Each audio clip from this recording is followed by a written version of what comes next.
Mga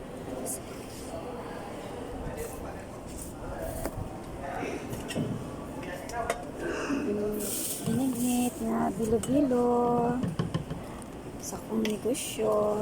Gamay na lang gid siya.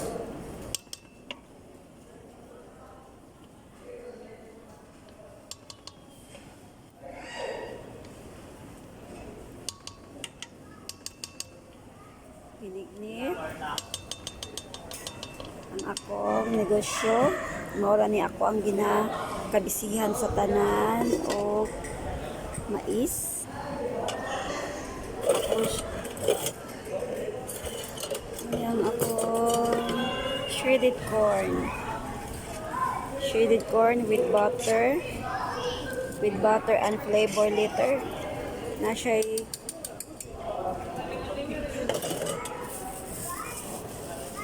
tulo ka klase nga flavor na cheese,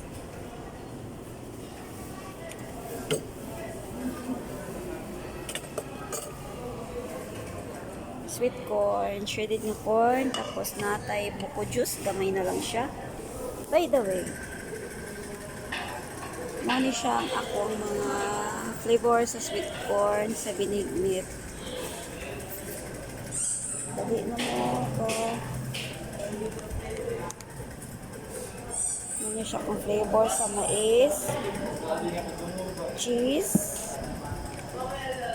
barbecue, sour cream,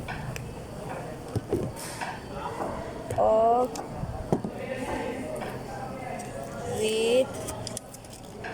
with condensed na para sa tuang sweet corn. Optional lang ang sweet corn nga na condensed. It depends on you kung ganahan mo shredded corn with condensed. Depende lang sa inyo guys ha.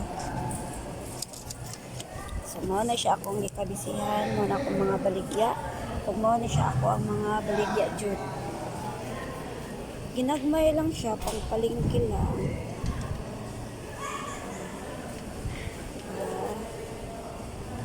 Naputay pork chicharon.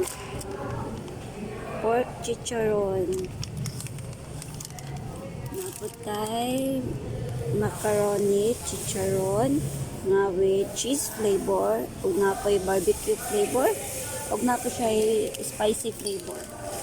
Natay tulo ka klase. Pang 90s na icing candy o di ara.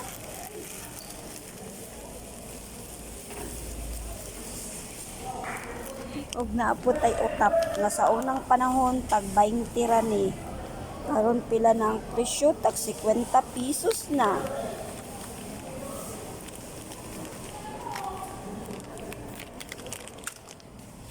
Hulog na siya.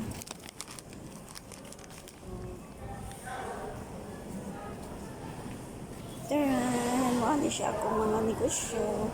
Mga candy nga tag 10 pesos. Ito na ako mga baligya. Tadan! Mga blood. Natay pijanga. Buguan ni siya. Kani pijanga from Kabongga. Naputay danggit. Bunlis. Ano siya ako mga baligya. Natay ginamustugos. Pijanga. Next foods. Oo na, kamura mami. Balik mo mo mami. Oh, pamalit na mo mga madam.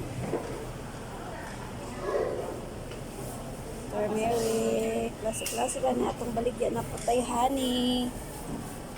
Naputay lulit sinamak. Ikan sa ginsan. Mga dulaan.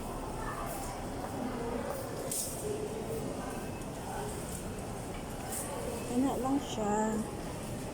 Ano siya kung mga baligya nga gikabisihan nga shredded corn nga mais nga taklok sa atong negosyo para siya shredded corn, sweet corn sa atong binignit ano siya